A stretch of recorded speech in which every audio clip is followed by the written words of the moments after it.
take a couple minutes. All right, I'm going to take a couple minutes. Yeah, all right, let's do it now. So there's a lot of talk about Haiti from this Supreme Court ruling of last week. And I kind of want to educate some of you on Haiti, because apparently not many of you know the real history of Haiti. And some of you think that these countries are just the way they are because of religion, or quite honestly because, they're not, European. And it's not really that way. All right. Imagine we're celebrating 250th anniversary of America today, this weekend, Saturday, right? All of us celebrating. It's a wonderful thing. As a matter of fact, I'm celebrating on the 5th. Follow me on Facebook to see what I'm doing on the 5th. Everybody's welcome. But we're celebrating this. Imagine if America, when they won the revolution, when they won the war, right? Cornwallis surrendered. And they get on the ships and they go back. Imagine if America then, a couple years later, said, hey, look, imagine if Britain then said, hey, hey, you know what? You owe us money. We need $150 million. You can pay it off. We can lend you the money and everything like that. Let's say they did that. You think America would be where it is now if they were saddled with that debt upon their inception? Probably not. I can almost tell you they're not. But Haiti had to. They completely defeated the French forces. And then in 1804, 14 years or 21 years later, French forces sailed to Haiti and said, pay us 150 million gold francs or we will flatten the entire island. That's what they did. After they beat them, they didn't take back the island. They just said, you owe us money. And for the next 100 years or so forth, Haiti was paying money. Exorbitant taxes, exorbitant fees, exorbitant interest, to the point where the French came in and took over the crops and made them grow sugar and the crops and tobacco, I believe, sugar cane and tobacco. They couldn't grow anything else because they had to pay back France. And in the 20s, we took on some of that debt. Citibank went down there. They were paying Citibank.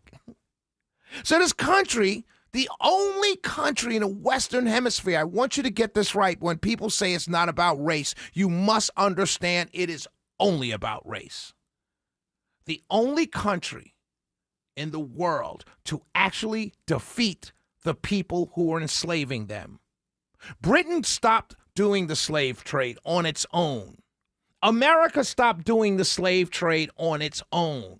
Haiti actually fought enslaved people, fought the French, beat them, sent them home, and then French came back with their full naval armada and said, pay us 150 million gold francs or we will flatten the island. Not invade, flatten it, bomb it, cannonball it. Nobody else had to go through that. Algeria did, and Indonesia did. But those were those were colonies. They weren't enslaved. This was the only country where the slaves actually won their freedom by fighting. and France made them pay. So when you say it's not about race, oh, my dear fellas, on radio and television, it's all about race when it comes to Haiti. Because they will always be reminded that you owe because you beat us.